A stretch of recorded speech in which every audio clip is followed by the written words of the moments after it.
The Clash of Civilizations and the Remaking of World Order by Samuel Phillips Huntington. Chapter 5: Economics, Demography, and the Challenger Civilizations.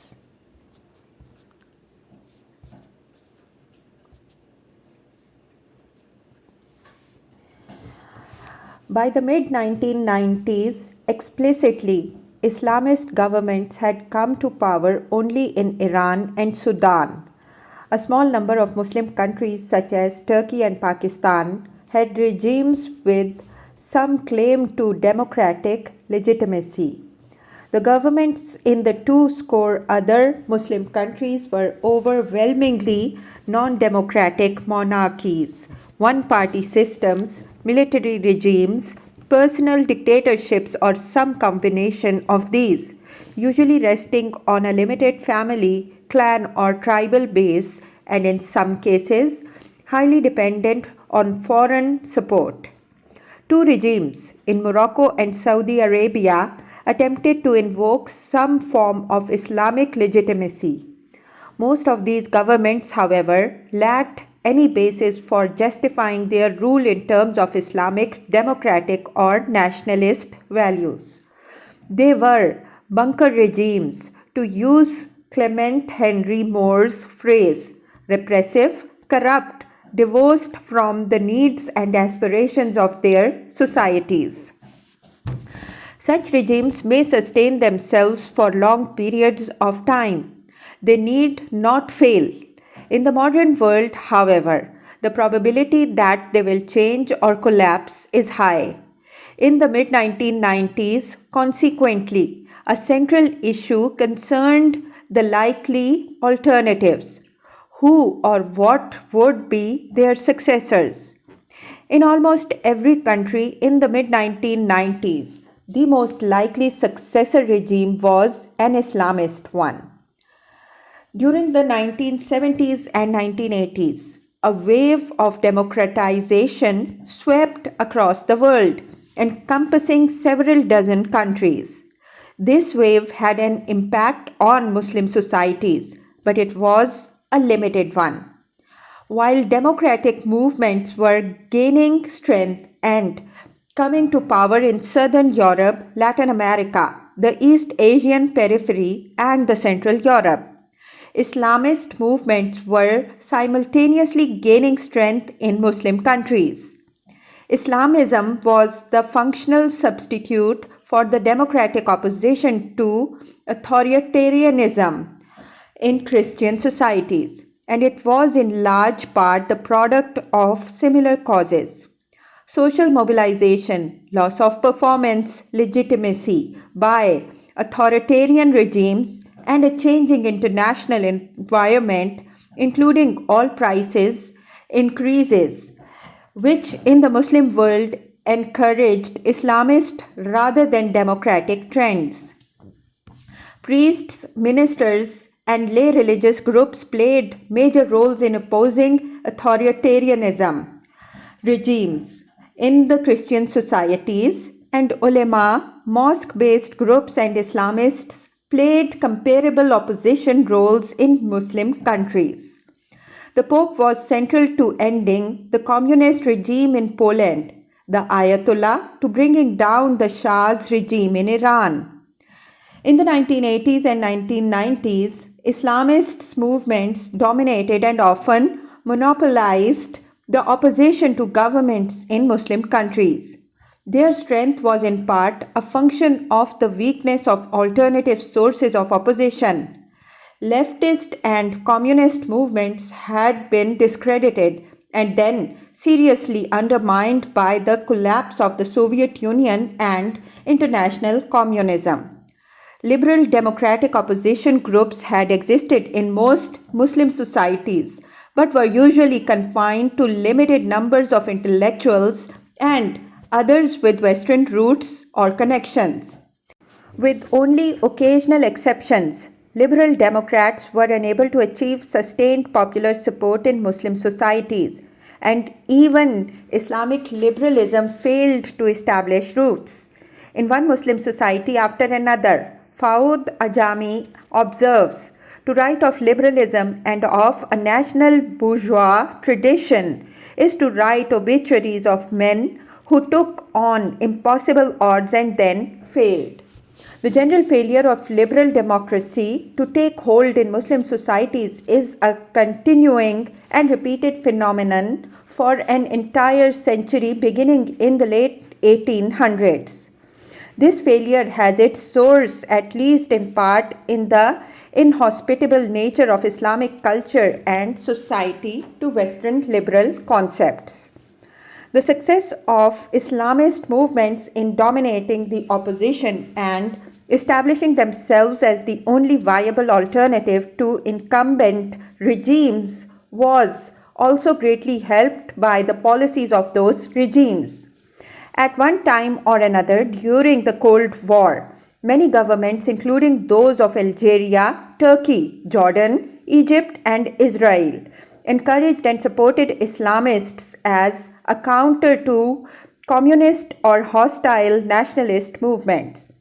At least until the Gulf War, Saudi Arabia and other Gulf states provided massive funding to the Muslim Brotherhood and Islamist groups in a variety of countries. The ability of Islamist groups to dominate the opposition was also enhanced by government suppression of secular oppositions.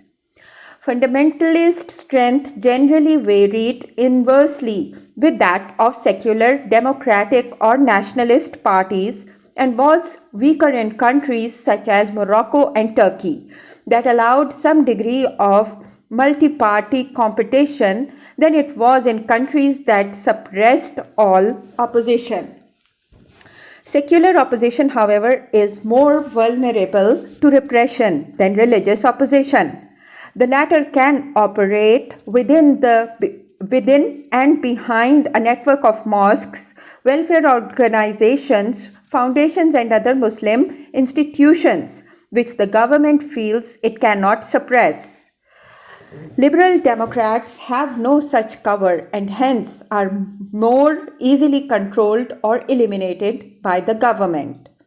In an effort to preempt the growth of Islamist tendencies, governments expanded religious education in state-controlled schools, which often came to be dominated by Islamist teachers and ideas, and expanded their support for religion and religious educational institutions. These actions were in part evidence of the government's commitment to Islam, and through funding, they extended the governmental control over Islamic institutions and education. They also, however, led to the education of large numbers of students and people in Islamic values, making them more open to Islamist appeals and graduated militants who went forth to work on behalf of Islamist goals. The strength of the resurgence and the appeal of Islamist movements induced governments to promote Islamic institutions and practices and to incorporate Islamic symbols and practices into their regime. At the broadest level, this meant affirming or reaffirming the Islamic character of their state and society. In the 1970s and 1980s, political leaders rushed to identify their regimes and themselves with Islam. King Hussein of Jordan, convinced that secular governments had little future in the Arab world, spoke of the need to create Islamic democracy and a modernizing Islam. King Hassan of Morocco emphasized his descent from the Prophet and his role as commander of the faithful. The Sultan of Brunei, not previously noted for Islamic practices, became increasingly devout and defined his regime as a Malay Muslim monarchy. Ben Ali in Tunisia began regularly to invoke Allah in his speeches and wrapped himself in the mantle of Islam to check the growing appeal of Islamic groups. In the early 1990s, Suharto explicitly adopted a policy of becoming more Muslim. In Bangladesh, the principle of secularism was dropped from the constitution in the mid 1970s. And by the early 1990s, the secular Kemalist identity of Turkey was, for the first time, coming under serious challenge. To underline their Islamic commitment, governmental leaders Ozal, Suharto, Karimov hastened to their Hajj. Governments in Muslim countries also acted to Islamicize law. In Indonesia, Islamic legal concepts and practices were incorporated into the secular legal system, reflecting its substantial non-Muslim population. Malaysia, in contrast, moved towards the development of two separate legal systems, one Islamic and one secular. In Pakistan, during the regime of General Ziaul Haq, extensive efforts were made to Islamicize the law and economy. Islamic penalties were introduced, a system of Sharia courts established, and the Sharia declared the supreme law of the land. Like other manifestations of the global religious revival, the Islamic resurgence is both a product of and an effort to come to grips with modernization. Its underlying causes are those generally responsible for indigenization trends in non-Western societies. Urbanization, social mobilization, higher levels of literacy and education intensified communication and media consumption, and expanded interaction with Western and other cultures. These developments undermine traditional village and clan ties and create alienation and an identity crisis. Islamist symbols, commitments, and beliefs meet these psychological needs, and Islamist welfare organizations, the social, cultural, and economic needs of Muslims caught in the process of modernization. Muslims feel the need to return to Islamic ideas, practices, and institutions to provide the compass and the motor of modernization. The Islamic revival, it has been argued, was also a product of the West's declining power and prestige as the West relinquished total ascendance. Its ideals and institutions lost luster.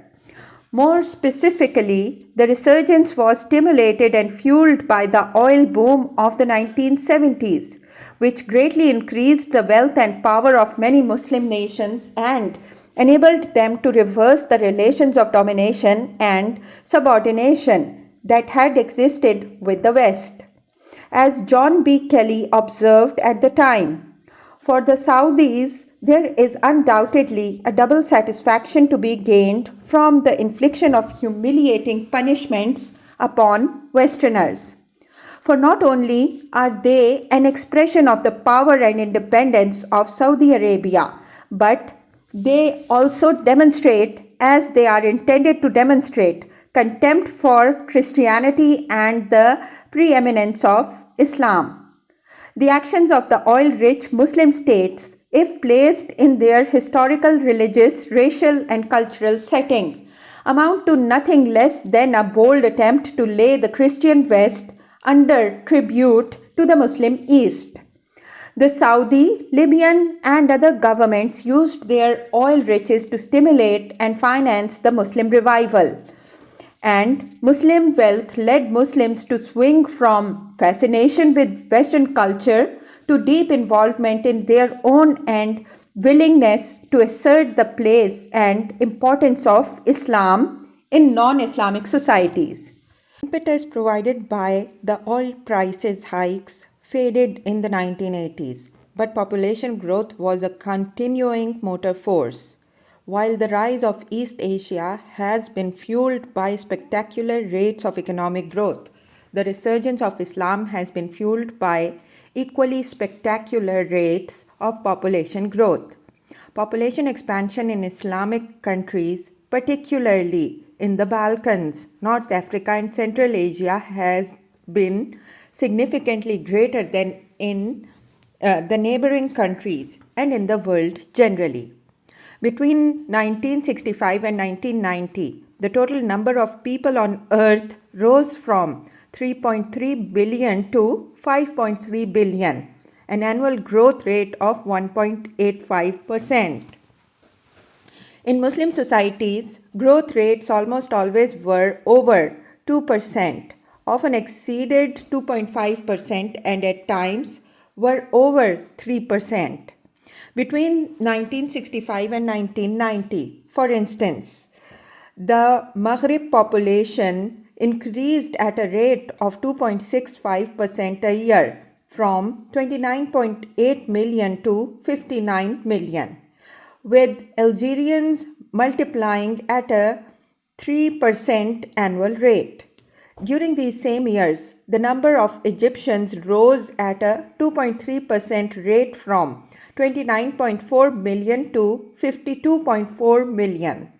In Central Asia, between 1970 and 1993, populations grew at rates of 2.9% in Tajikistan, 2.6% in Uzbekistan, 2.5% in Turkmenistan, 1.9% in Kyrgyzstan, but only 1.1% in Kazakhstan, whose population is almost half Russian.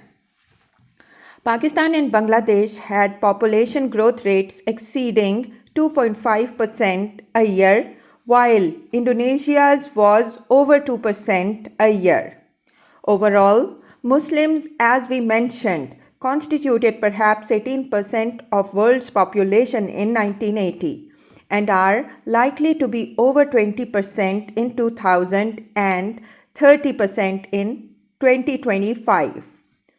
The rates of population increase in the Maghreb and elsewhere have peaked and are beginning to decline, but growth in absolute numbers will continue to be large, and the impact of that growth will be felt throughout the first part of the 21st century. For years to come, Muslim populations will be disproportionately young populations, with a notable demographic bulge of teenagers and people in their 20s. Figure 5.2. The demographic challenge: Islam, Russia, and the West. Source: United Nations, Population Division, Department for Economic and Social Information and Policy Analysis. World Population Prospects, the 1994 revision. New York, United Nations, 1995. United Nations Population Division, Department for Economic and Social Information and Policy Analysis. Sex and Age Distribution of the World Populations. The 1994 revision. New York, United Nations, 1994.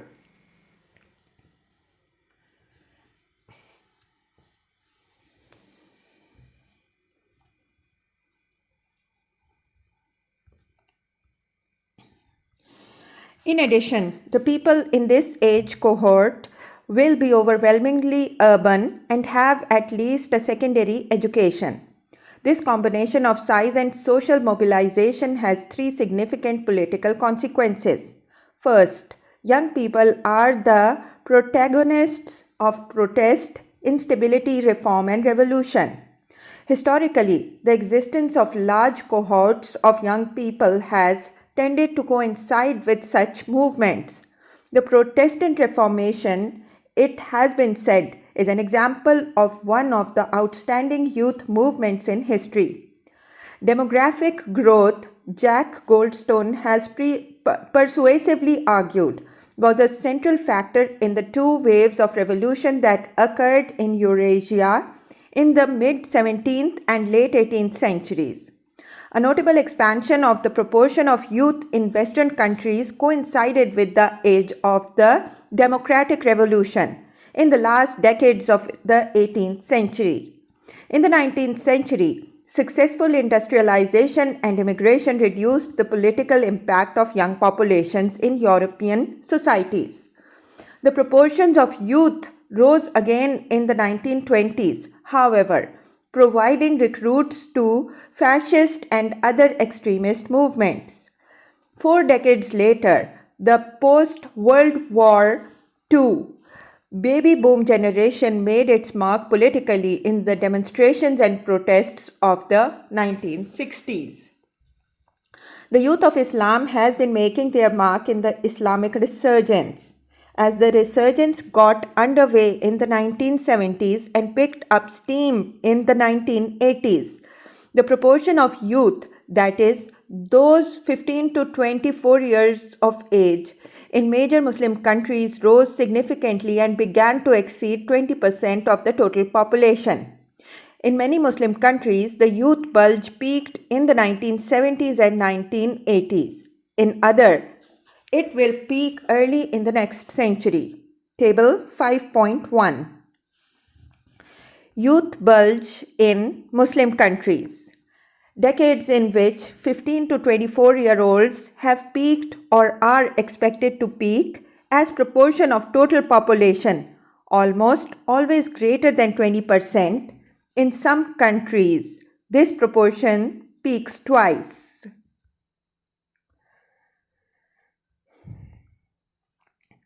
The actual or projected peaks in all these countries, with one exception, are above 20%. The estimated Saudi Arabian peak in the first decade of the 21st century falls just short of that. These youth provide the recruits for Islamist organizations and political movements.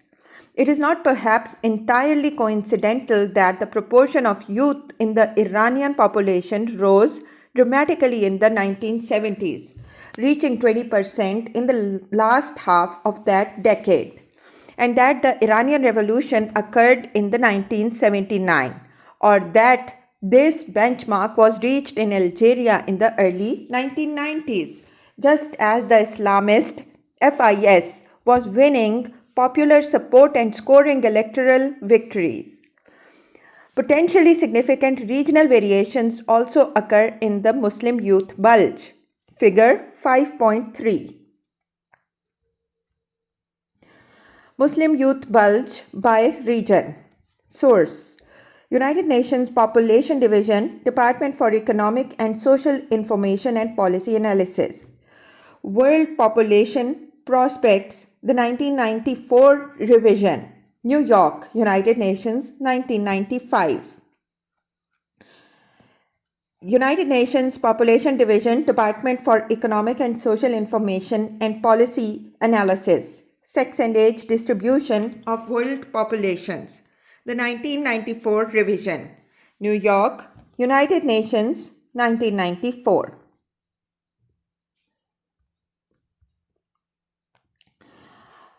While the data must be treated with caution, the projections suggest that the Bosnian and Albanian youth proportions will decline precipitously at the turn of the century. The youth bulge will, on the other hand, remain high in the Gulf states. In 1988, Crown Prince Abdullah of Saudi Arabia said that the greatest threat to his country was the rise of Islamic fundamentalism among its youth. According to these projections, that threat will persist well into the 21st century. In major Arab countries, Algeria, Egypt, Morocco, Syria, Tunisia, the number of people in their early 20s seeking jobs will expand until about 2010. As compared to 1990, entrants into the job market will increase by 30% in Tunisia, by about 50% in Algeria, Egypt, and Morocco, and by over 100% in Syria. The rapid expansion of literacy in Arab societies also creates a gap between a literate younger generation and a largely illiterate older generation, and thus a dissociation between knowledge and power, likely to put a strain on political systems. Larger populations need more resources, and hence people from societies with dense and rapidly growing populations tend to push outwards, occupy territory, and exert pressure on other, less demographically dynamic peoples. Islamic population growth is thus a major contributing factor to the conflicts along the borders of the Islamic world between Muslims and other peoples. Population pressure combined with economic stagnation promotes Muslim migration to Western and other non Muslim societies, elevating immigration as an issue in those societies. The juxtaposition of a rapidly growing people of one culture and a slowly growing of or a stagnant people of another culture generates pressure for economic and or political adjustments in both societies.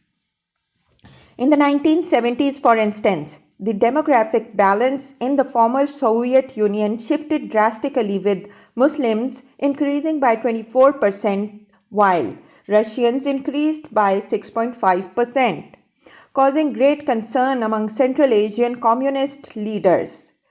Similarly, rapid growth in the numbers of Albanians does not reassure Serbs, Greeks, or Italians.